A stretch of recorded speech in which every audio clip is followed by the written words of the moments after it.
آپ نے واقعہ سنا ہوگا، وہ 100 لوگوں کا قاتل کس طرح بخشا گیا۔ نبی کریم علیہ السلام نے ارشاد فرمایا ایک بندے نے 99 قتل کیے، یہ حدیث مبارکہ۔ آقا علیہ السلام نے فرمایا 99 ایک بندے نے قتل کیے، اس وقت قتل کر لیے نا تو دل میں خیال آیا کہ اللہ کی بارگاہ میں توبہ کرنی چاہیے، میں نے بڑے گناہ کر لیے۔ آج کا بندہ کیا کرتا ہے، آج کا مسلمان گناہ کر لیا یا دیکھی جائے گی، جب قیامت آئے گا دیکھی جائے گی، جب قبر کے اندر ہم جائیں گے تب دیکھی جائے گی۔ ہم نماز چھوڑ دیتے ہیں، کل یار کل پڑھ لیں گے، کیا کل ہم نے دیکھی؟ یا ہمیں تو پتہ ہی نہیں کہ ہم نے یہاں سے اٹھنا بھی ہے کہ نہیں، کیا پتا کچھ بھی ہو سکتا ہے، کسی وقت بھی موت آ سکتی ہے، ہمیں نہیں پتا کہ ہم نے کس وقت چلے جانا ہے، کس وقت مر جانا ہے۔ باپ 90 سال کا ہو جاتا ہے، 100 سال کا ہو جاتا ہے، بچہ 17-18 سال کی عمر میں مر جاتا ہے، موت کا کوئی پتہ نہیں۔ تو اس نے کہا کہ اللہ کی بارگاہ میں توبہ کرنی چاہیے۔ جس وقت دل میں خیال آیا، نبی کریم علیہ السلام نے فرمایا وہ بندہ ایک راہب کے پاس گیا، جس وقت اس کے پاس گیا اس کو کہا کہ میں نے 99 قتل کیے ہیں، اب میرے دل میں یہ امید ہے کہ میں توبہ کر لوں، تو کیا اللہ کی بارگاہ میں میری توبہ قبول ہو جائے گی؟ اس راہب نے کہا کہ نہیں، تمہاری توبہ تو قبول نہیں ہوگی۔ قرآن کہتا ہے کہ جس نے ایک شخص کو تکلیف پہنچائی گویا اس نے ساری انسانیت کو تکلیف پہنچائی، جس نے کسی ایک جان کو بچایا گویا اس نے ساری انسانیت کو بچایا۔ وہ کہتا کہ تمہاری توبہ قبول نہیں ہونی۔ اس نے کہا جہاں پر 99 قتل کیے وہاں پر ایک اور سے اس نے 100 قتل مکمل کر لی، سینچری کر لی۔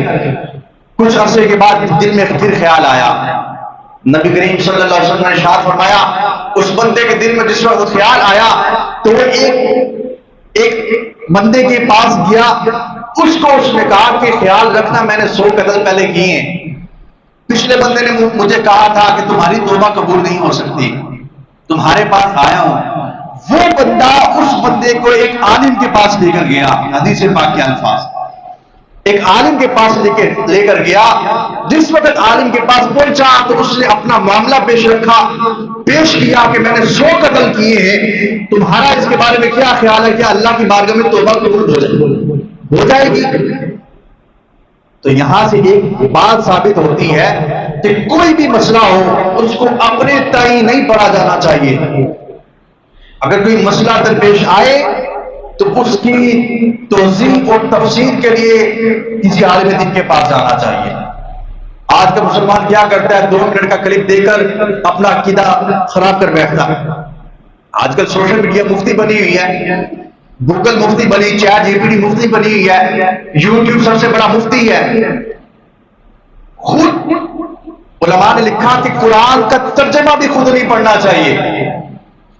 اگر آپ نے ترجمہ پڑھنا ہے تو عالم دین کے پاس جائیں، وہ آپ کو پڑھائے، کیونکہ قرآنی اسلوب ہوتا ہے، اصول تفسیر ہوتی ہے۔ اسی طرح فرماتے ہیں کہ حدیث کے تو قریب ہی نہیں جانا چاہیے، اگر حدیث بات سمجھنی ہے تو کسی عالم دین سے سمجھے، خود اپنے تئیں نہیں سمجھنا چاہیے۔ تو اس عالم دین نے کہا کہ اللہ تعالیٰ کی رحمت کا دروازہ تو ہمیشہ کھلا ہے، توبہ کا دروازہ کھلا ہے، جب تک قیامت نہیں آتی، سورج مغرب سے طلوع نہیں ہو جاتا تب تک توبہ کا دروازہ کھلا ہے۔ اس نے کہا اس طرح کرو، اپنی بستی میں دوبارہ واپس نہ جانا، وہ بروں کی بستی ہے، فلاں بستی میں چلے جاؤ، وہ نیکوں کی بستی ہے، ادھر جا کے تم اللہ کی عبادت کرنا، نیکی کے کام کرنا، اللہ تعالیٰ تمہارے گناہوں کو معاف فرما دے گا۔ اس نے اسی طرح کیا، اپنی بستی میں نہ گیا۔ جس وقت وہاں سے نکلا اجل آ گئی، موت آ گئی، قضا آ گئی۔ جس وقت قضا آئی جنت کے فرشتے بھی آ گئے، جہنم کے دروازے بھی آ گئے۔ جہنم کے دروازے کہتے ہیں ہم اس کو ساتھ لے کر جائیں گے، اس نے 100 لوگوں کو قتل کیا۔ جنت کے فرشتے کہتے ہیں ہم لے کر جائیں گے، یہ اللہ کے ولیوں کے پاس جا رہا تھا، نیکوں کی بستی میں جا رہا تھا۔ تو اللہ رب العزت نے فرمایا اے میرے فرشتوں تم زمین کو ماپ لو، اگر جس طرف جا رہا تھا وہ جگہ کم ہے تو جنت کے فرشتے لے جائیں، اگر جس طرف سے آ رہا ہے بروں کی بستی سے آ رہا ہے اور وہ جگہ رستہ اور سفر طویل ہے، زیادہ لمبا رستہ ہے، تو جہنم کی طرف لے جائے، وہ جس وقت ناپنے لگے گا تو اللہ رب العزت نے زمین کو حکم ارشاد فرما دیا کہ یہ نیکی کرنے کے لیے جا رہا ہے، من جاء بالحسنۃ فلہ عشر امثالها، اللہ فرماتا جو ایک نیکی لایا گویا میں اس کو 10 کے برابر عطا فرماؤں گا، دنیا میں 10، آخرت میں 70۔ اور جو بندہ ماہ رمضان میں یہ عمل کرے، نیکی کرے، تو اللہ رب العزت 70 سے بڑھا کر 60 سے گنا زیادہ عطا فرما دیتا ہے۔ تو اللہ رب العزت نے حکم ارشاد فرمایا، فرشتوں نے ناپا، وہ رستہ کم نکلا جو اللہ کے ولیوں کی طرف جا رہا تھا۔ گویا جو بندہ اللہ کے ولیوں کی طرف جاتا ہے اللہ تعالیٰ اس کو ایسے انعام عطا فرماتا ہے۔